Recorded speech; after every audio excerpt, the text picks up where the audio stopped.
Om Sahana Vavatu Sahano Bhunaktu Saha Viryam Karavavahai Tejasvinavadhitamastu ma vidvishavahai. Om Shanti Shanti Shanti.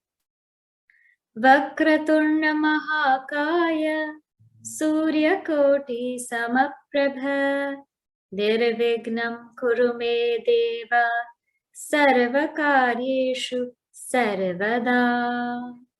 Saraswati Namastubhyam Varade Kamarupini Vidyarambham Karishyami Siddhir Bhavatu Me Sada.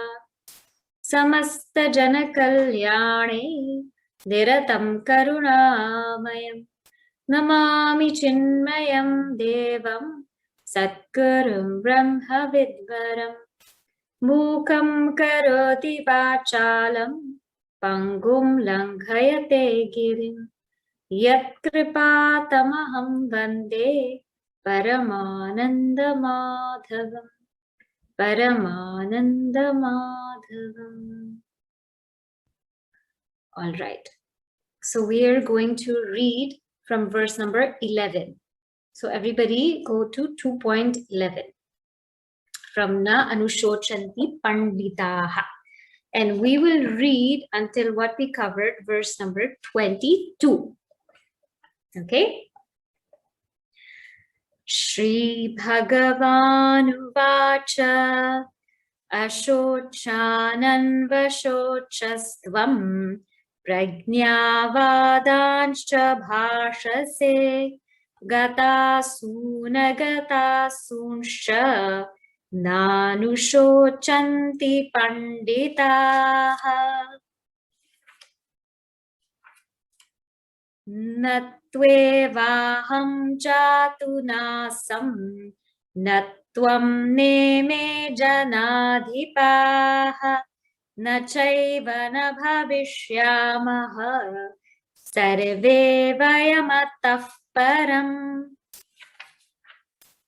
Dehinosmin yatha dehe Kaumaram yauvanam jara Tatha dehantara praptihi dhirastatra namuhyati matra sparshastu kaunteya shitoshna sukha dukkadaha agamapayino anityaha tanstitikshasva bharata yam hi navyatayantyete Purusham Purusharshabha Samadukha Sukham Dhiram Somritatvaya Kalpate Nasato Vidyate Bhavaha Nabhavo Vidyate Sataha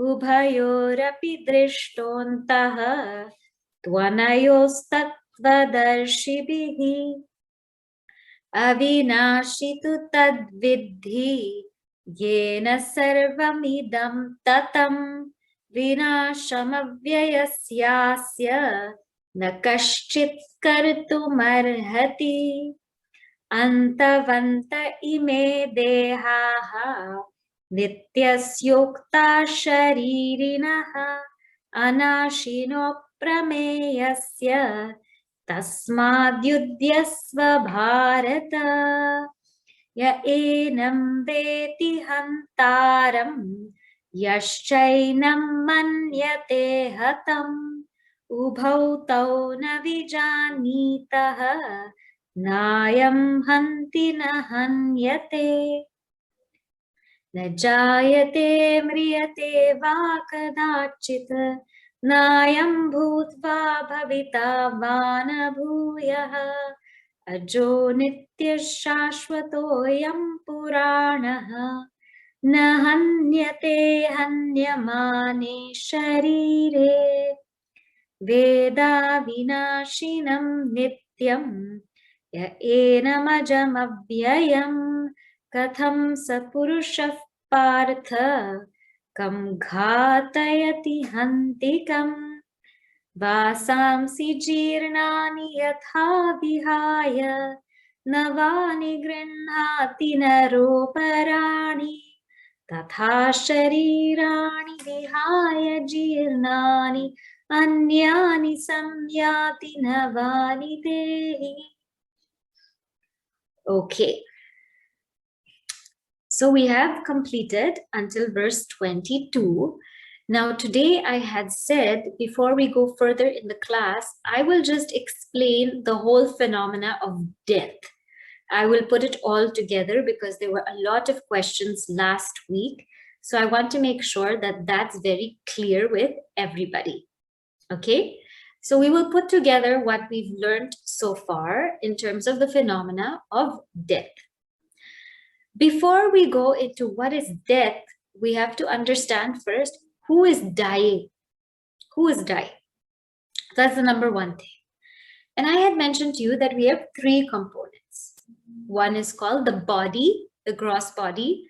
One is called the soul, or what we call the jiva. And the other one is called the self, or atma. So we have body number one, jiva number two, atma number three. Now, when we go to this process of death, who or what is dying? The gross body is the one that actually dies. So who dies? The gross body dies. The gross body, which we know is made up of food. It's made up of the 5 elements. In fact, our body is just all minerals. So you will find when we eat a lot, we become bigger and bigger and bigger. And when we eat less, we become smaller. So it's based on all food and minerals. So what's really death? Who's dying is this gross body is really shedding. It is really going because it's no more fit to be alive. Now, what happens to the soul or the jiva? So for many people believe, that they are just this body. Many people believe that I am this body, this is who I am.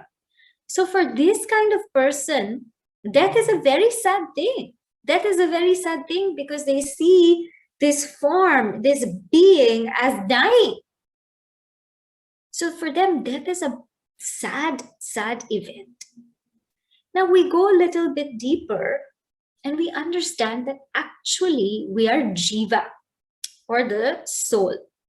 And the jiva is, let's say, the one who is inside the body, the indweller of the body, what we call jiva. What happens to this jiva? What is this jiva? First of all, this jiva is the reflection of consciousness in the mind-intellect equipment. So the reflection of consciousness in the mind-intellect equipment is called jiva. And this jiva comes about with the notion of I am the perceiver, I am the feeler, I am the thinker, I am the doer, I am the enjoyer. So the PFT in Puja Gurudev's chart is what we call the jiva. So for those who feel that they're a jiva, what happens to that jiva? What happens is that jiva takes up another body. Because as we explained, the jiva cannot express through this current embodiment anymore. The jiva has so many desires, that it cannot express through this current embodiment. And that embodiment could be very young, could be 2 years old, 3 years old, could be newborn, or that embodiment, that body could be old, 90 years old, or it could even be middle age, like 45, 50 years old. So what happens is when the jiva cannot anymore express through that body, whatever its desires are, the jiva leaves that body. The jiva leaves that body and goes where does the jiva go? To another body. It says, I cannot express anymore, so I must go to another body. And what goes to another body? So very clearly in our scriptures, it said what goes to another body is our subtle body, which is 19 components. The 19 components are the 5 faculties of seeing, hearing, smelling, tasting, touching. So the 5, what we call jnana indriyas, not the actual eye, not the actual ear or the actual nose, the faculty of seeing, of hearing, of smelling, of tasting, of touching. These subtle faculties, they go to a new embodiment. What else goes? The 5 faculties of action. So faculty of grasping, faculty of locomotion, movement, of reproduction, of excretion, and faculty of speech. Not the actual hand or the leg. These are all part of the gross body, but the faculty, the subtle faculty of it, that goes to the next body. So now we have 10. 5 plus 5, we have 10. When, some people may have this question about faculty. Faculty means, you see, everybody has an eye. For humans, we have these 2 eyes. But what happens is we have a subtle faculty of seeing. All of us have that subtle faculty of seeing. It's present there. But when the eye is inoperative, it cannot express that faculty. When the eye is operative, it can express it. So this is just a gross thing. There is a subtle faculty of seeing behind this. So that is what we mean, the subtle faculty behind this. There's a faculty of smelling behind the nose. But when we have a cold, there's a block. The faculty cannot express. But when we don't have a cold, it can express. So therefore, 10. Then 5 pranas. 5 pranas. So those of you who have studied other texts, you know that there's 5 pranas. Prana, apana, vyana, udana, samana. These 5 physiological functions. Prana, inhalation, exhalation. Apana, that which allows excretion. Vyana, that which supports circulation. Udana, that which supports reverse processes. And samana, that which supports digestion. So these pranas also go along. So now we have 15. Then the mind, the intellect, the memory, and the ego, they all also go. So we have now 19. Mind, intellect, memory, ego, they all go 19. And we have the vasanas, they also go. So this entire subtle body, along with the vasanas, it goes into another gross body. And that is called death.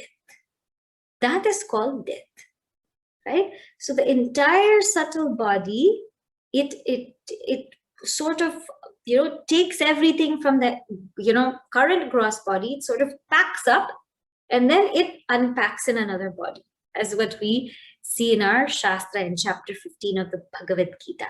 So it packs up and then takes another body and it unpacks. This is what's happening to the jiva. This is what we call death. Okay?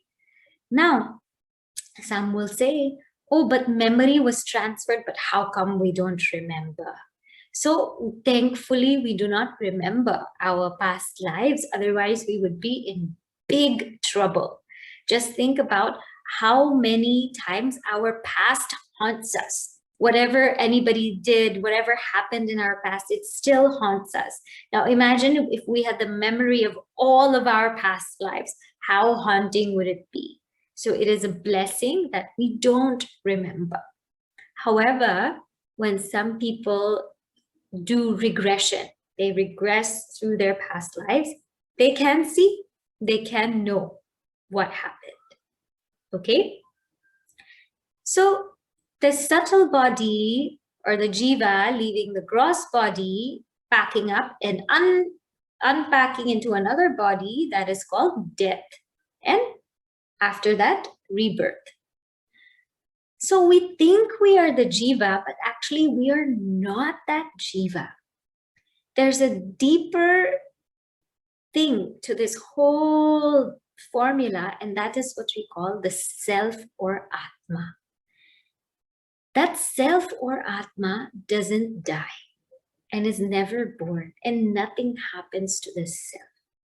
So while the gross body is shedding, because it can no more express whatever the jiva desires, while that jiva is moving, the self remains ever changeless. Nothing happens to the self. In fact, this whole play takes place in the self. Sometimes this concept is a little hard to understand, so I'm going to give you an example. And this example is what is used in Vedanta to convey many, many messages. And one of them is this. The example of the sun and the sun's reflection in a bucket of water. This is also known as Pratibimbavada, but this is a really striking example. So first, I want you to take your mind to the sun, right? When we look at the sun, what we see is there's only one sun. First of all, there's only one sun. And when we look at the sun, it's actually not really doing anything. It's just there. And in its presence, the whole world wakes up. The whole world goes to work. The whole world is energized. In its presence, everything just happens. And this sun is also so beautiful because it's untouched.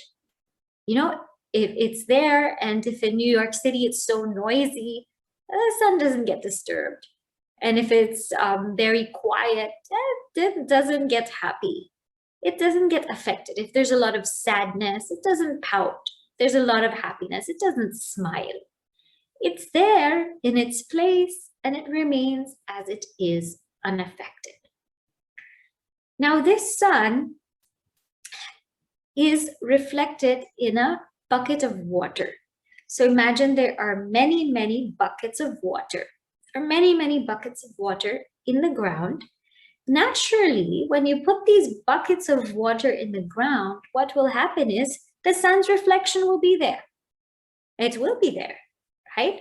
So although there's one sun, there's many reflections that we see. So now, what does this example convey to us? The bucket is called the gross body. The bucket is the gross body, okay? And the water inside the bucket is the mind-intellect equipment. And the reflection of the sun is this jiva. So again, the bucket is a gross body, the water is a mind-intellect equipment, and the reflection is what we call the jiva.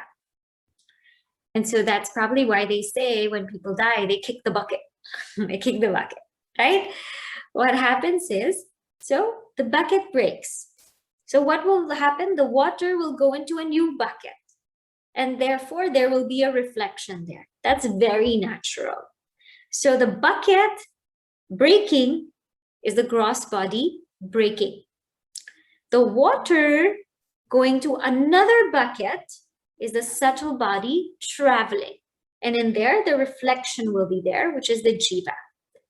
But now tell me, amidst this whole movement of the bucket breaking and the water with the reflection moving to another bucket, does anything happen to the sun? Does anything happen to the sun? Nothing.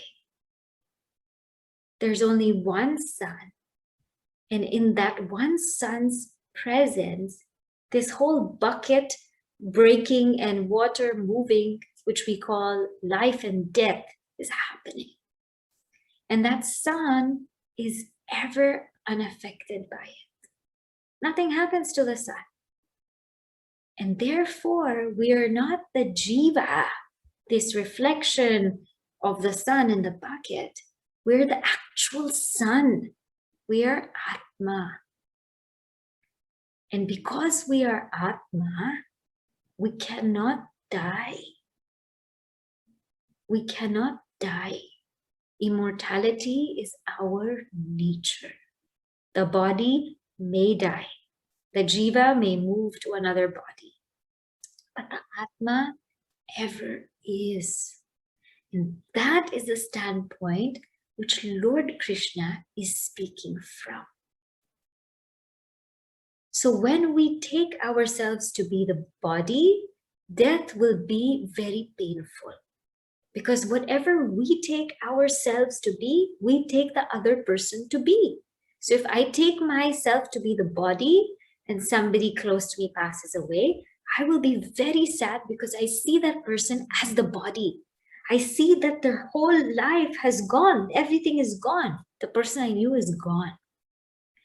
If I take myself to be the jiva, this jiva, the reflection of consciousness, we say, the doer, the feeler, the enjoyer, I will also feel very sad because I will say, now that jiva is gone, where could that jiva go? And I hope I meet that jiva in the next life. So people actually want to take birth again to meet that jiva, right? And people say things like, may the soul rest in peace. But if the soul is going through samsara, it will never rest in peace. It will be a crazy journey again. Good luck, you know? And so if we think that that person is a jiva, then this longing will come. That I want to be with this person again. Where is this person? Am I going to see this person? So again, these kinds of things will come.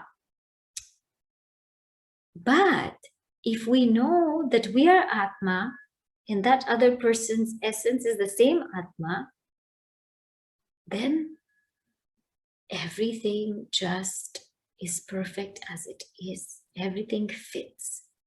That understanding is so incredibly clear. And from that standpoint is what Lord Krishna says. From that standpoint that you are the self, na anushochanti pandita, then do not grieve. So this kind of thing must be very, very clear in our minds. Who are we really? We are the ones that don't die because we were never born. Now, it is true that some people, and many, will not understand this. Many will not be able to grasp this. So as I mentioned, this knowledge right here, right now, is for you. And whatever happens in somebody else's life who is going through hardship, then we must be at their level. We cannot go sit there and say, you're indestructible Atma and don't worry about it. That's not the way to do it, you know, because Vedanta, it's not easy. It's really not easy. And in fact, Arjuna doesn't get this. That's why there's more and more and more that Bhagavan Krishna says, right? So as I always say, this is for you as a seeker. But when the situation arises in your life, in someone close to you's life, then please meet it at their level. And then slowly, slowly they will understand. Okay? Now, so as long as this is clear that you are the sun. So this, remember this example that you are that sun. You are not the reflection at all. You are not the water. You are not the bucket. You are that sun.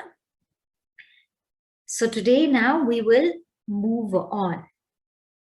Before we go to verse number 23, I just want to highlight few things to you. In verse number 22, you know, there are two ways of seeing this word dehi. And somebody asked this question also last time, so I wanted to clarify. This verse 22 is very beautiful because it is saying just as the, so first I will interpret it dehi as jiva.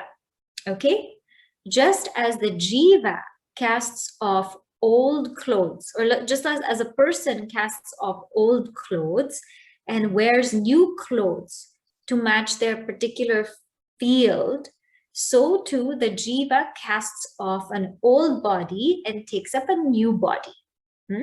Because as I explained to you, when you go to a different field, you have to wear new clothes, right? Same thing, the jiva says, now I need to express other desires, so I need a new body. This is what the jiva say. I need a new body. And therefore, death is like changing clothes. It's changing bodies. So the first is, if we take the word dehi, the word dehi is in the last line. Anyani samyati navani dehi, in verse number 22. Now, so this is one interpretation of dehi. Now, others also say that dehi could mean atma. It could mean the self. And if we take dehi as the self, then what it means is that the self is changeless.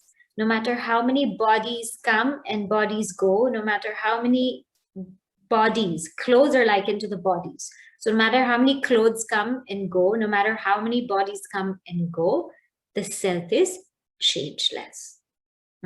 So old clothes come, old clothes go, new clothes come, the self is changeless. Old bodies go, new bodies come, the self is changeless. So it depends on how you take this word dehi. Okay, both are okay.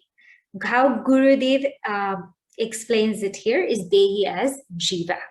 Okay, but if you look at the topic, then it will flow if dehi is taken as atma. So I'm presenting to you both views so that you can understand. All right. Now we move on to verse number 23. Nainam chindanti shastrani. Nainam chindanti shastrani. Nainam dahati pavakaha. Nainam dahati pavakaha. Na chainam kledayantyapaha. Na chainam kledayantyapaha. Na shoshayati marutaha. Na shoshayati marutaha. Nainam chindanti shastrani. Nainam dahati pavakaha. Na chainam kledayantyapaha. Na shoshayati marutaha. Okay, so now this verse is coming because we're talking about the self. The self is changeless. Nothing happens to the self. So can you elaborate more? So this is a very beautiful and popular verse. What it says is, na enam means atma, the self, atmanam, the self, na chindanti shastrani. The self cannot be hurt by weapons, cannot be cut by weapons. Shastrani means weapons. Chindanti, cut by weapons. Na enam dahati pavakaha. The self cannot be burnt. Dahati means burnt by fire. Na enam kledayanti apaha. And the self cannot be wet by water. Kledayanti means to be wet by apaha, water. Na shoshayati marutaha. And the self cannot be dried. Shoshayati means to dry by wind. So here, if you look at the translation, weapons cleave it not. Fire burns it not. Water wets it not, and wind dries it not. So this is a very, very beautiful verse to really just think about. When we think about, so let's think about all of the elements. So here, all of the elements are highlighted. First, we talk about the earth element. And the earth element is shown in weapons. Now imagine there are many weapons. There's guns, there's swords, there's bombs, there's bows, there's arrows, there's all kinds of weapons. And what weapons do is when they're launched, they divide, they cut the self in the parts, they cut the body in parts. And what it's saying here is, listen, this self is partless. This self is partless, and therefore no weapon can destroy it. It's partless. It's so subtle. No gun, no virus, no disease, no sickness, nothing can destroy it. Nothing made in earth, nothing of earth can destroy it. It's indestructible. And now if you look at the next one, it brings the fire element. Fire does what? Fire makes everything ash, right? Basmi bhuta, makes everything ash. Fire cannot burn the self. When we look at each of these words, I want you to think about the fifth element, space. Can space be cut by any weapon? No, no weapon can cut space. In fact, all the weapons exist in space. Can space be burnt? Can space be burnt by anything? Any fire, any heat? Can space be burnt? No. Nachainam kledayanti apaha. And water cannot wet it. Sometimes, people drown, right? People drown in water and people don't come back.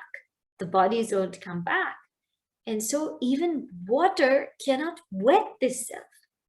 Can water wet space? No. And nashoshayati marutaha means wind dries it not. We often hear of people freezing to death, bodies freezing to death. It's too cold and they become all dry and shriveled. Can this Atma be frozen to death? Can this Atma freeze? No, wind cannot dry it because wind cannot even dry space. Now, in all of these examples, I'm telling you about space, but what's so beautiful is Atma is even subtler than space. It's pure awareness, pure consciousness. So if space can't be cut, can't be burned or dried or wet, what to talk of Atma? So this again and again tells us that nothing can happen to us, really. All of these things being cut, being wet, being dried, all of these things just happen to the body and they can never happen to Atma. And therefore, one who knows this is absolutely fearless. There are some people who are so afraid to live. And so they want to make sure that they're, in one little corner so that nothing happens to them. They're never going to get into any accident. They won't get poisoning. They won't get, frozen. They won't get sick. So they spend their lives in one little corner because they don't want anything to happen to them. But let me tell you something. Karma is so wonderful that even if you're home, it will knock on your door. And even if you don't open, it will walk in and barge in, because that is karma. Even if you don't go anywhere, even if you don't do anything, even if you don't meet anybody, that karma will come to you because it knows your address, it knows where you live, and it knows the time it's supposed to come to you. And therefore, the wise, they are absolutely fearless in this regard because they know that what has to happen will happen, and it happens to the body. It doesn't happen to Atma. Now, that doesn't mean that they're foolish and they will just stand in the road and wait for a car to come. They're not foolish.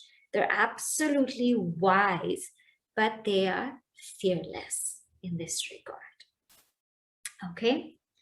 Now, in verse 24, he's going to explain why is it that the self cannot be cut or dried or wet or burnt. So let us read verse 24.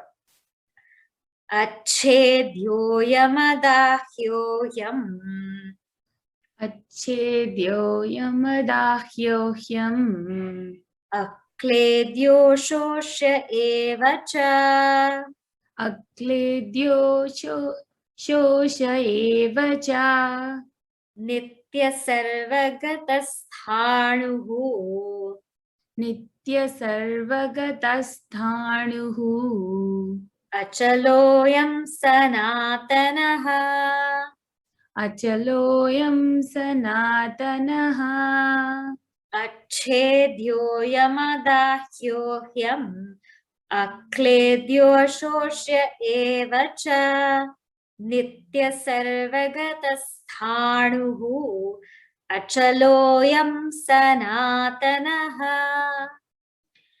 So here it explains why these things cannot happen to the self. Because achedyaha, the self cannot be cut.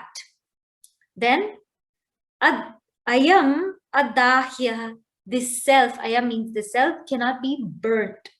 Then the self akledyaha, it cannot be wet. And ashoshya, it cannot be dried. Evacha, and therefore this self is nityaha, it's eternal. Sarvagataha, all pervading. Sanuhu, stable. Achalaha, immovable. And sanatanaha, ancient.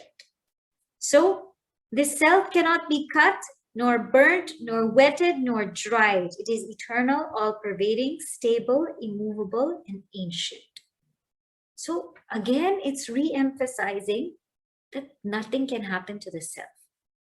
Now, in the commentary of Adi Shankaracharya ji, very beautiful point, he says, you might think that Bhagavan Krishna is repeating this again and again and again. And he said, he is repeating it, but that's because we have durbuddhi. Our intellect is polluted. We don't get it. And that's why Bhagavan Krishna is really stressing it. He's really hitting it in the nail, that the self cannot be cut. It cannot be burnt. It cannot be wet. It cannot be dried. Nothing can happen to the self. We are inherently free. And the self is nitya, eternal, means the self is always there. The self is always there. Then sarvagata, all pervading.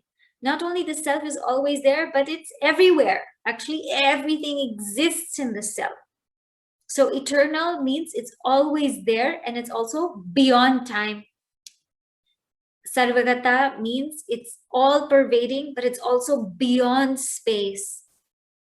And that which is beyond time, that which is beyond space, sthanuhu, it is the most stable thing. It is changeless.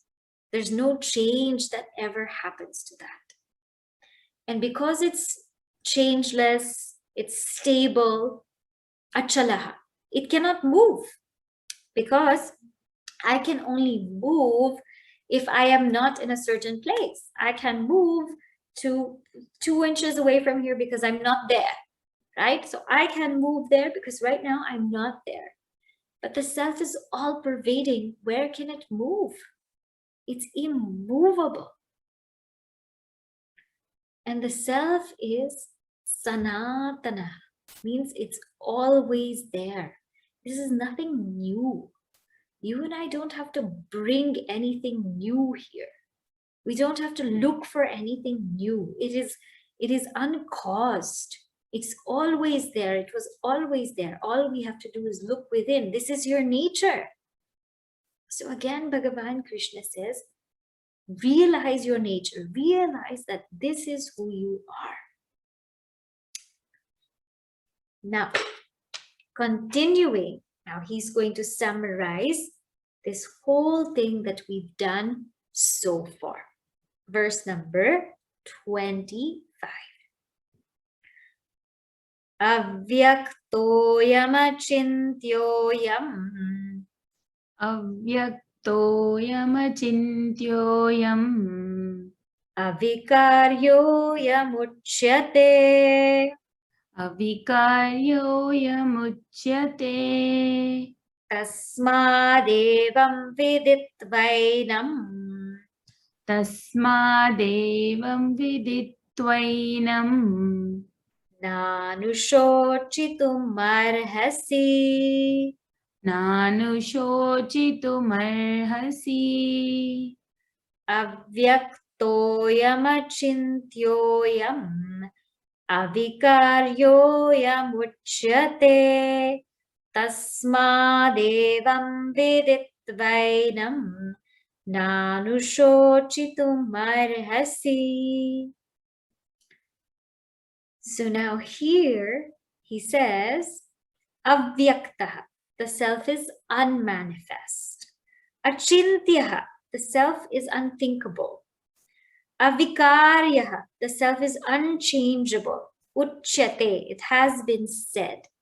Tasmat, therefore, evam viditva, knowing this in this way, knowing what? Enam, this Atma, na anushochitum arhasi. You should not grieve. So what he says is, the self is said to be unmanifested, unthinkable, and unchangeable.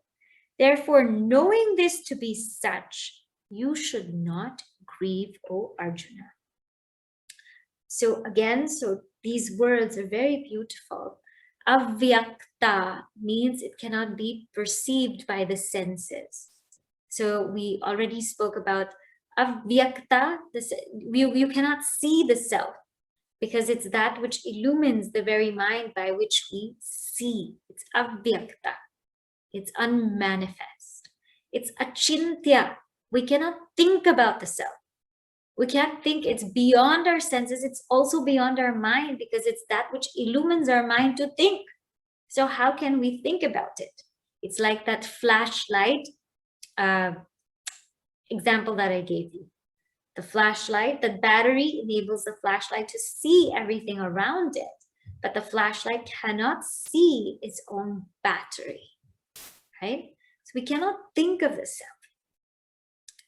Avikarya, it is not changing, it is changeless. So knowing these three, and when you put that avyakta in achintya, means unmanifest and unthinkable, this is what we saw as aprameya. It can never be an object of our thoughts or our senses. Therefore, he says, Arjuna, knowing all of this, then you should not grieve because this is your real nature. And this section here is the essence of chapter 2. Means if you and I get verses 11 to 25, then we can stop right here. We don't have to move on. But all of us, many of us don't get it. And so we have to keep going and going and going. So what's going to happen is that from here on, from 26 and so forth, Lord Krishna is going to say to Arjuna, Arjuna, if you don't get it from the highest standpoint, let me tell you from the standpoint of Jiva. If you don't get it from the standpoint of Jiva, let me tell you from the standpoint of the body. If you don't get it from the standpoint of the body, let me tell you from the standpoint of duty. And if you still don't get it, oh Arjuna, let me introduce to you the beautiful thing called Karma Yoga, because this is what's required for you right now, Arjuna. And this is how chapter 2 is going to flow forward. For today, we are just going to recap in our minds what we've seen from 11 to 25, okay, and how they are connected. So what we have seen so far, if all of you can do this with me, in verse number 11, and that's where Bhagavan Krishna speaks with such depth in the 11th chapter. And this is from where Adi Shankaracharya starts his commentary. Before that, he didn't comment on, but here's where he really starts. In verse number 11, he said, O Arjuna, ashochan anvashochastu. You are grieving for those who should not be grieved for. Who, the ones gatasun, agatasun, the ones who have gone and the ones who have not yet gone. And he says, na anushochanti panditaha. The wise never grieve. This was where Lord Krishna said, this is what I'm telling you, Arjuna, the wise never grieve. And in verse 25, he concludes saying, knowing this, then you should not grieve. So everything in between is really giving Arjuna reasons not to grieve. And the main reason is knowing that you are the self, you won't grieve. But if you don't know you are the self, you will grieve. This is the crux of the teaching. Why will I not grieve if I know the self? That becomes the question. And the answer to it is in verse 12, we saw that the self is eternal. There was never a time when the self was not there. There's never a time when it's not there, nor is it that it will not be there. It will always be there. So the self is eternal. In verse number 13, we saw that even if so many things happen to our bodies, the bodies go through so many different stages of childhood, of youth, of adulthood, of old age. It goes through so many changes. But yet there is the self which is absolutely changeless, and nothing happens to that self. And so, Arjuna, you are the eternal self, but you also are the changeless self. Then in verse number 14 and 15, he talked about how this is how you deal with the world, other than the self, the not self. Have what we call titiksha, or endurance, because all of our experiences are not born of the sense objects, but they are born of the contact with the sense organs and the sense objects. And they are all anitya, they are all passing. So just endure them.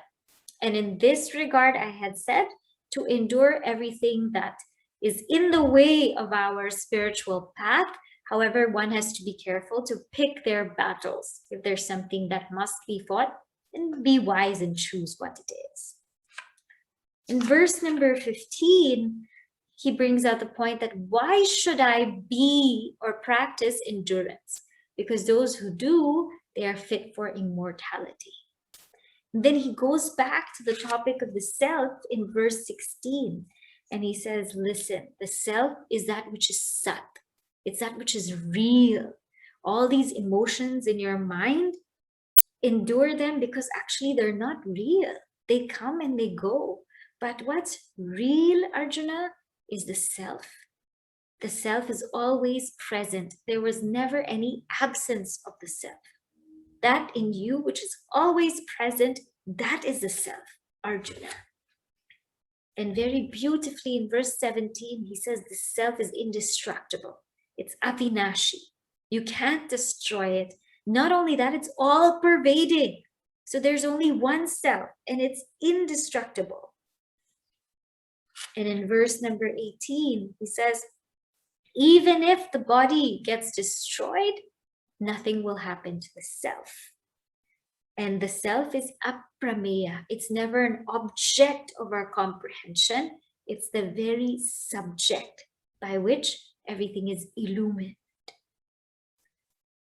And then, Arjuna, I know that you were afraid, that you were thinking you will be the slayer, you will be the killer, and people will be killed.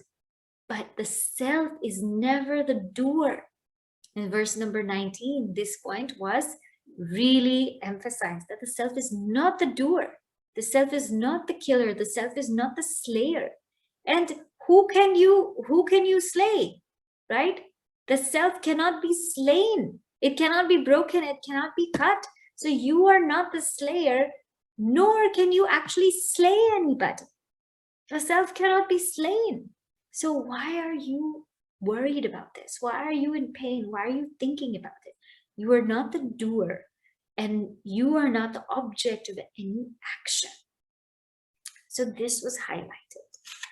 And it was said then, Arjuna, that the self, this Atma, is in verse number 20, Najayate Mriyate, is unborn. It was never born. It never dies. It is that by which is everything is known. It is that which is eternal. And even if the body dies, the self doesn't die. In verse 21, he says, now knowing this indestructible self, how can you again be the slayer? How can anybody cause someone else to slay? How can somebody be slain? Again, he brings this whole aspect, because the self doesn't lie in the realm of any experienced thing. It doesn't lie in the realm of experiencer, experienced object, and experiencing.